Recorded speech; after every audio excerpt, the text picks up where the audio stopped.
She needs to be brave like Nadine. Matapang na payag ni Paolo Avellino tungkol kay Kim Chiu. Natulala ang mga netizens. Ano talaga ang ibig niyang sabihin? Ang nagsimula bilang isang regular na press junket para sa isang primetime TV story ay mabilis na sumabog sa isa sa mga pinaka-controversial na kwento ng entertainment ng taon. Nang ang aktor na si Paolo Avellino ay gumawa ng isang mapurol na pahayag na ikinagulat ng mga tagahanga, media at industriya ng entertainment at ang internet ay nag-aalala sa isang press conference noong Mayo 26, 2025 sa Quezon City para sa kanyang paparting na ABS-CBN teleserye. Medyo simpleng tanong ang itinanong kay Paolo, sino sa tingin mo ang local actress ngayon ang magtatagumpay na muling madidefine ang sarili niya? Ang kanyang sagot, gayon pa man ay kahit anong ngunit simple. If I'm being honest, I think Kim should take a few lessons from Nadine. Matapat na sagot ni Paolo. She's fearless and unapologetic and she owns her choices. Kahit gaano controversial iyan, ang uri ng pagbabagong kailangan ng industriya ngayon.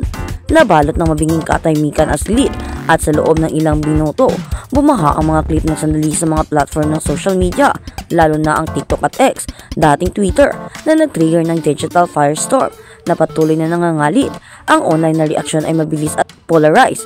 Mabilis na ipinagtanggol ng mga tagahanga ni Kim Chiu na naging 35 na ngayong taon. Ang aktres na inakusahan ni Paolo ng pagiging insensitive, tone deaf at disloyal, lalo na sa kanilang on-screen chemistry sa well-received teleserye na Linlang. Iyon ay ang pagkakanulo. Malinaw at simple, isinulat ng isang user sa X. Hindi mo itinataas ang isang babae sa pamamagitan ng pagsira sa isa pa. Itinuro ng mga taga-suporta ni Kim na siya ay may pari-parihong karera, naging paborito ng tagahanga sa loob ng maraming taon, at nananatiling isa sa mga pinaka-bankable na bituin sa television sa Pilipinas. Gayunpaman, iba-iba ang pananaw ng fanbase ni Nadine Lostre. Sinabi ni Paolo kung ano ang wala sinumang nangahas na sabihin. Sinulat ng isang tagahanga.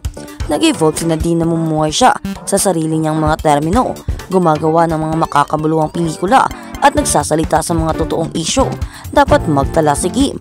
Ang pagpili ng mga salita ni Paolo, particular na ang tumagal ng ilang aralin, ay binigyang kahulugan ng marami bilang isang hamon na matagal ng imahe ni Kim bilang ang bubbly, ligtas, girl next door na aktres. Context matter, Kim's own struggles. Ang mga pahayag ni Paolo ay dumating sa isang particular na sensitibong oras para kay Kim Chiu sa isang emosyonal na pahayag sa GMA kamakailan. Binuksan ni Kim ang tungkol sa kanyang mga pagdududa, kawalan ng kapanatagan at takot na maging walang katuturan sa isang industriya na nangangailangan ng patuloy na pag-imbento. May kinalaman pa ba ako? Gusto pa ba akong makita ng mga tao? Tanong ni Kim sa interview. Minsan pakiramdam ko, natigil ako sa paglalaro ng parehong babae ng paulit-ulit. Ibinunyag ng mga malalapit na si Kim Chiu ay kasalukuyang nasa panahon ng pagmumuni-muni, lalo na pagkatapos ng kanyang high-profile breakup noong nakaraang taon at isang naiulat na talampas sa karera. Ang komento ni Paolo gayon pa man hindi sinasadya ay maaaring nabalisa na noon pa man. Silence and subtweets, Kim and Nadine react without words. Habang isinusulat ang balitang ito, wala pang direktang tugon sa publiko sina Kim Chiu o Nadine Lostre.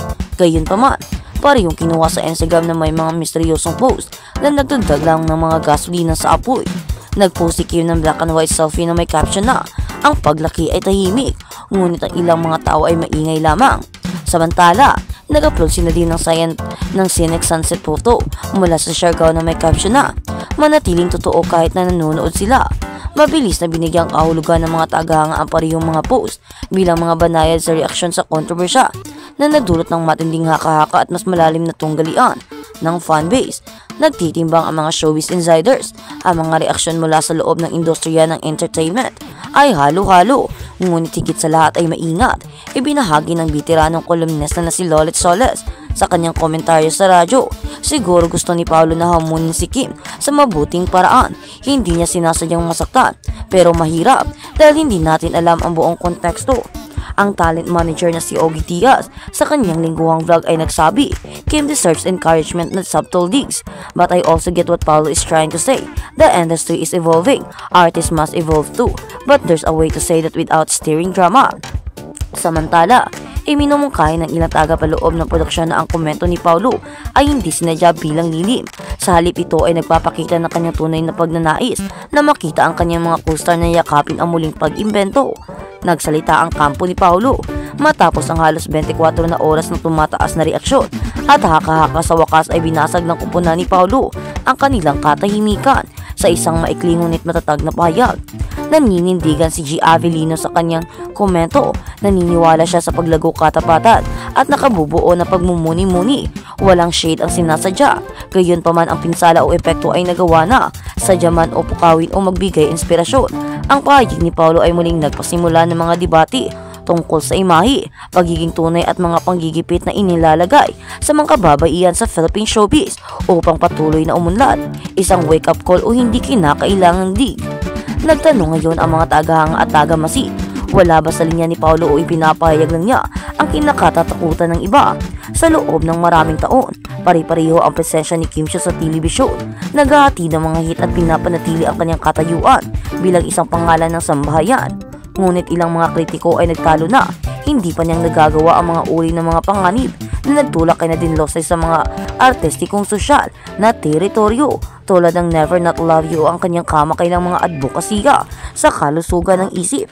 Ang iba naman ay nangangatwiran na walang tamang landas sa showbiz at ang sinabi ni Paulo ay hindi patas na pinaghahalo ang dalawang magaling na babae sa isa't isa. Ang mga source na malapit kay Kim Chiu ay nagpahayag siya ay malalim na naaapektuhan ng kontrobersya, ngunit pinilit na ihatid ang kanyang mga damdamin sa isang bagay na positibo. Kasalukuyang nagsasagawa ng mga pag-uusap para sa kanya na pamunuan ng isang magaspang genre bending na serye para sa isang international na platform ng streaming. Isang malaking pag-alis mula sa kanyang karaniwang mga tungkulin. Kim is more motivated than ever. Pagbabahagi ng isang insider, siya ay nag-i-explore ng mga komplikadong tungkulin na humahamon sa kanya at determinado siyang ipakita sa kanya, maging higit pa sa isang asahan ng mga tao.